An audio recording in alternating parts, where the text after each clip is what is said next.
Hello friends, welcome to our YouTube channel study pre questions. Friends, इस video में हम बनकेवरा भाग 1 से 40 महत्वपूर्ण प्रश्नों को देखेंगे। ये बुक के प्रश्न हैं लेकिन बहुत ही महत्वपूर्ण है और इस बुक में 40 + 40 पार्ट 2 में 40, तो इस तरह से 80 प्रश्नों को दिया गया है। तो दोनों पार्ट 1 और पार्ट 2 दोनों को सॉल्व करेंगे। सारे प्रश्न बहुत ही महत्वपूर्ण है और पूरा बनकेवरा से इसमें क्वेश्चन है, इसलिए आपका एक तरह से प्रैक्टिस हो जाएगा। तो चलिए शुरू करते हैं। बनकेवरा भाग 1 कर पद्य भाग में कतना कविता संकलित करल जाए है। तो बनकेवरा भाग 1 का पद्य भाग में कितना कविता है आप सबको पता है। सही आंसर होगा ऑप्शन सी 32 कविता है। अगला प्रश्न है, बनकेवरा भाग 1 में पार्वती माई के का कहल जाए है। तो बनकेवरा भाग 1 में पार्वती माँ को क्या कहा गया है। आप लोग पढ़े होंगे गणेश वंदना कविता, तो उसमें सैलसूता नाम आया है। तो सही आंसर क्या होगा ऑप्शन ए सैलसूता। हेठे देल कौन कविता जय गोविंद मिश्र कर हेके। तो नीचे दिए गए में से कौन सा कविता है जो जय गोविंद मिश्र का है। तो सही आंसर क्या होगा ऑप्शन बी विद्या सम धन्ना और ये जो कविता है ये जय गोविंद मिश्र जी का है। अगला प्रश्न है, गणेश वंदना कौन कवि का रचना है के। तो गणेश वंदना कौन कवि का रचना है। तो ये है हनुमान सिंह का। सही आंसर होगा ऑप्शन ए। बहुत आसान है याद करना, गणेश और हनुमान दोनों को आप रिलेट करके बहुत ही आसानी से इसका लेखक का नाम याद कर सकते हैं। लुझरी राग में लिखल कौन रचना है के। तो इस तरह से भी प्रश्न पूछे जा सकते हैं। मैंने बार बार कहा है कि जो राग वाला कविता है उसका राग और सारे कविताओं और कहानियों का लेखक कम से कम आपको बहुत अच्छी तरीके से याद होना चाहिए। तो इनमें से कौन सा कविता है रचना है जो लुझरी राग में है। तो ये है मनमोहनी और इसके लेखक कौन है। तो कृपाल नारायण तिवारी। आपन कविता में जन्मभूमि के सरग ठाव भूया कौन कवि कही हैं। तो अपना कविता में जन्मभूमि को स्वर्ग ठाव जमीन कौन कवि कहे हैं। तो ये कहे हैं ऑप्शन ए प्रफुल्ल कुमार राय जी कहे हैं। और किस कविता में कहे हैं। तो रिंगचिंगिया कविता में कहे हैं। जयनाथ कौन कवि का उपनाम है के। तो जयनाथ कौन कवि का उपनाम है। सही आंसर क्या होगा इसका ऑप्शन सी मृत्युंजय नाथ शर्मा का उपनाम क्या है जयनाथ।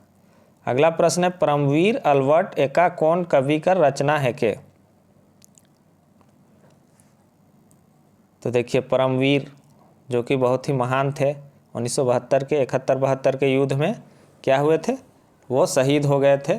तो उनको हम क्या कह सकते हैं, वो एक प्रकार से अवतार थे। जिस तरह से बिरसा मुंडा झारखंड के लिए अवतार थे, उसी तरह से समझिए कि परमवीर अल्बर्ट एका भी भारत के लिए एक अवतार थे। तो इस तरह से आप कवि इनके लेखक का नाम रचनाकार का नाम अच्छी तरीके से याद कर सकते हैं। नल दमयंती बियाह कौन कवि का रचना है के।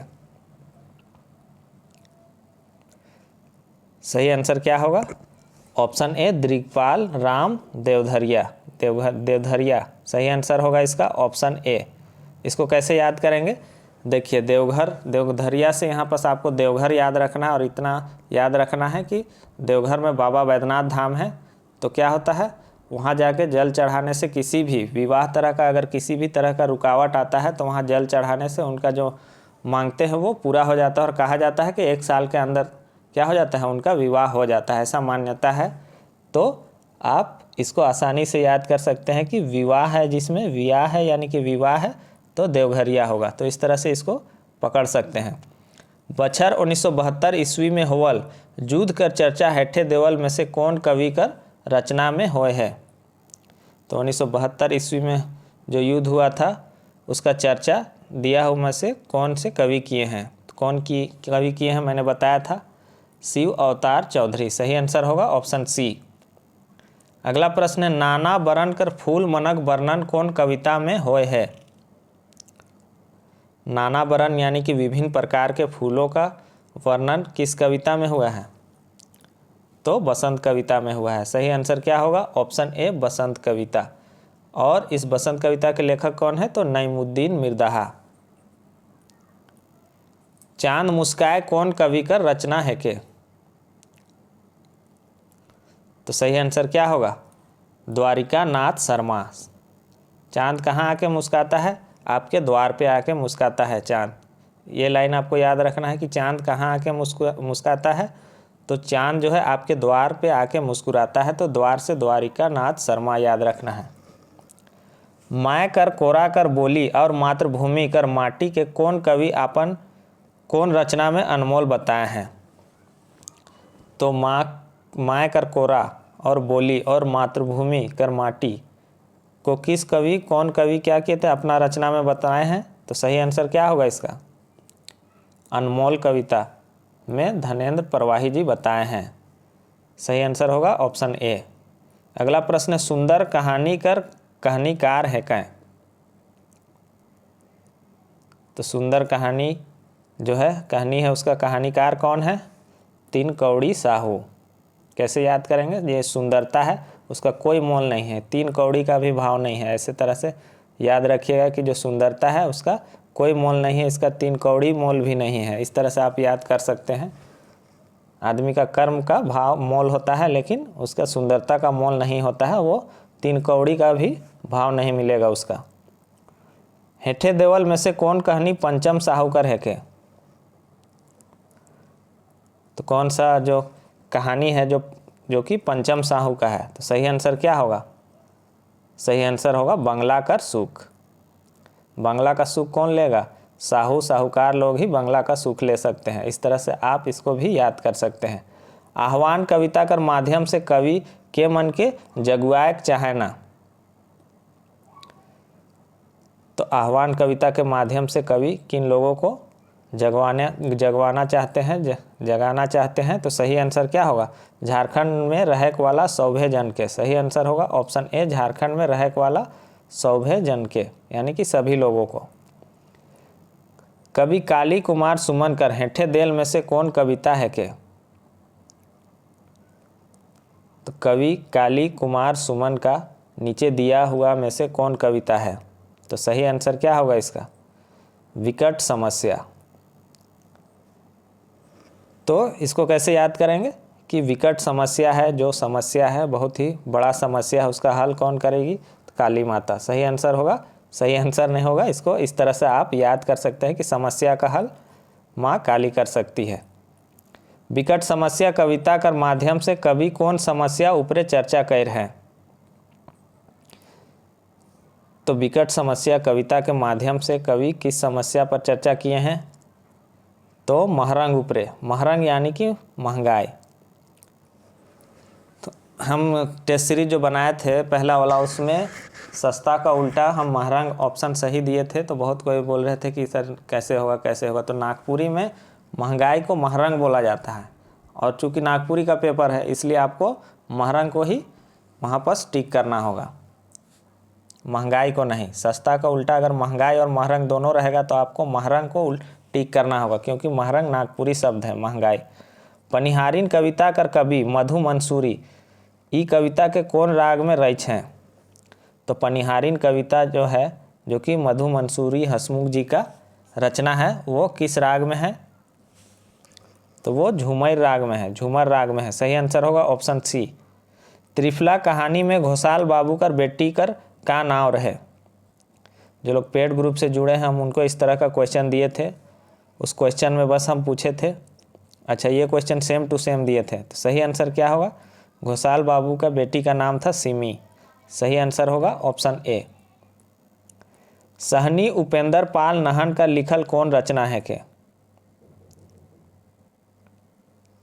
सही आंसर होगा जाम डायर। इसका सही आंसर होगा ऑप्शन ए, जाम डायर। साहित्यकार श्रीकांत का रचना जखम कौन विधा में लिखला है? तो श्रीकांत जी का जो रचना है जखम, वो क्या है? तो वो कहानी है। सही आंसर क्या होगा? ऑप्शन सी, कहानी। अगला प्रश्न, हेठे देल में से कौन कहानी कर कहानीकार सविता केसरी है कै? तो किस कहानी का कहानीकार सविता केसरी हैं? तो सही आंसर होगा दीदी का नाव चिट्ठी। इसको भी बहुत आसानी से याद कर सकते हैं, सविता दीदी। पंचम साहू कर कहानी बंगला कर सुख में लेक्चरर कर काम के करत रहे? तो पंचम साहू का जो कहानी है बंगला का सुख, उसमें लेक्चरर का काम कौन करते थे? सही आंसर क्या होगा? बेनीराम बाबू। सही आंसर होगा ऑप्शन बी। अगला प्रश्न है, तीन कौड़ी साहू कर कहनी सुंदर में पूरन केकर आबा कर नाव रहे। आबा यानी कि पिताजी।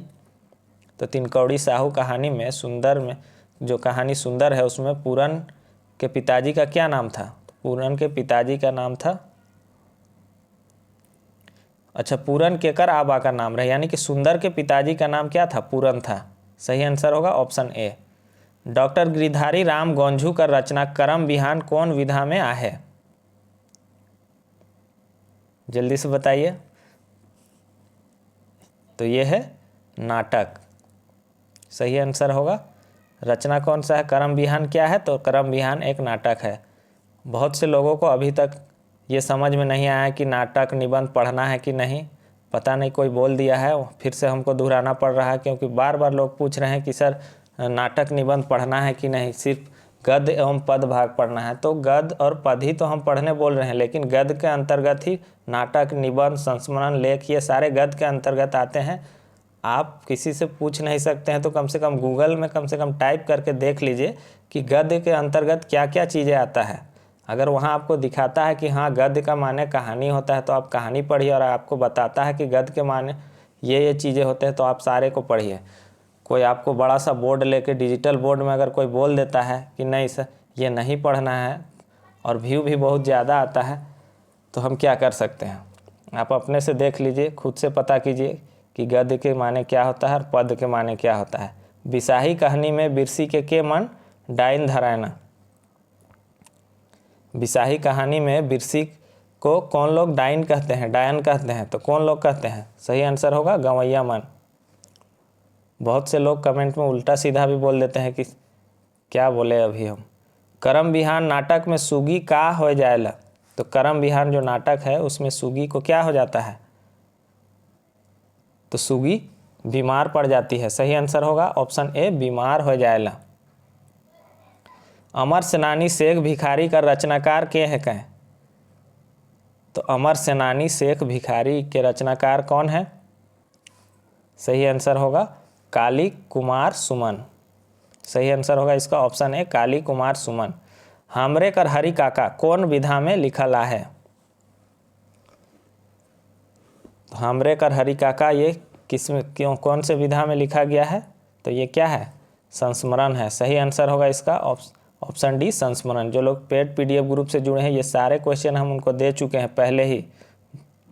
बिसाही कहानी में ईटा भट्ठा में काम करे के जा रहे। तो बिसाही कहानी में ईटा भट्ठा में काम करने के लिए कौन गया था, याद है आपको। सही आंसर होगा सोमरा गया था। सही आंसर होगा इसका सोमरा, जो कि बिरसी का पति था। कहानी में बिरसी का पति था सोमरा। जखम कहानी में 3 धाव के जुर्माना भरवाल जाएला। सही आंसर क्या होगा इसका, जखम कहानी में किसको 3 बार जुर्माना भरवाया गया था, तो भौजी को। यही क्वेश्चन को हम उल्टा करके दिए थे आप लोगों को कि भौजी को जखम कहानी में कितना बार जुर्माना भरवाया गया था, और आंसर था 3 बार। अगला प्रश्न है, जाम डायर कहानी में जाम डायर केकर नाम है के।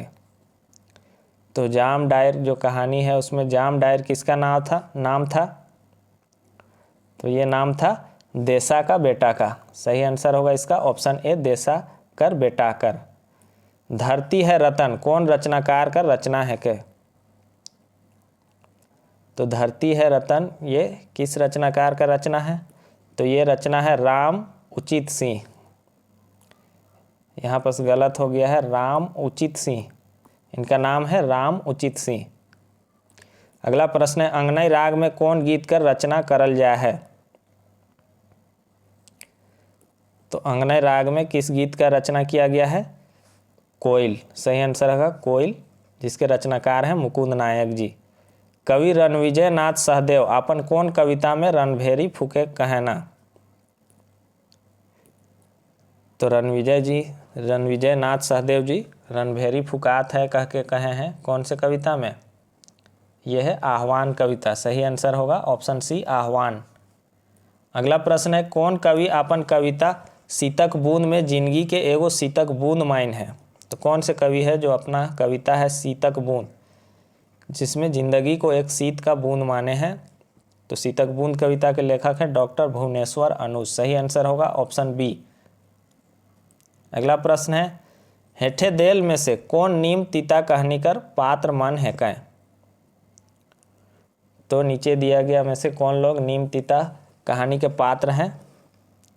तो राघव सिंह, राजेश्वर सिंह और संध्या और सरस्वती, ये सभी क्या है? नीम तीता कहानी के पात्र हैं। और आपको और एक महत्वपूर्ण सूचना दे देते हैं कि हमारा जो है टेस्ट सीरीज भी चालू हो चुका है और जो लोग पेड पीडीएफ ग्रुप से नहीं जुड़े हैं वो लोग भी जल्दी से जुड़ जाएं। और यह ऐप में भी अब जो टेस्ट सीरीज है वो हमारा ऐप स्टडी प्री क्वेश्चन में भी शुरू हो गया है, इसलिए आप उस ऐप को भी डाउनलोड कर ले। आपको ऐप का लिंक डिस्क्रिप्शन में मिल जाएगा और व्हाट्सअप नंबर भी मिल जाएगा अगर पीडीएफ चाहते हैं तो। नीम तीता कहानी में राघव कर माय का के बांटे के मना करेला। तो नीम तीता कहानी में राघव की जो माँ थी वो किस चीज़ को बांटने के लिए मना करती है, बांटने से मना करती है? तो वो क्या है? नीम डाढ़ था, जिसको बाद में वो बेचने के लिए भी तैयार हो जाती है, लेकिन शुरू में वो उसको बांटना नहीं चाहती है। बनकेवरा भाग 1 में कौन मैथिका का रचना मन संकलित करल जाए है? तो बनकेवरा भाग 1 में किस तरह का रचना संकलित किया गया है? गद्य और पद्य। सही आंसर होगा ऑप्शन ए, गद्य एवं पद्य। तो इस तरह से 40 प्रश्न समाप्त होते हैं और नेक्स्ट पार्ट में और 40 प्रश्न हैं, उसको भी कंप्लीट करेंगे। और चैनल पर नए हैं तो चैनल को सब्सक्राइब कीजिए और पीडीएफ ग्रुप से ज़रूर जुड़ जाइए, क्योंकि उसमें बहुत सारा आपको इम्पोर्टेंट मटेरियल दिया जा रहा है। और टेस्ट सीरीज से भी जुड़िए, ऐप को डाउनलोड कीजिए या हमको मेरा व्हाट्सएप नंबर पे मैसेज कीजिए। Thanks for watching.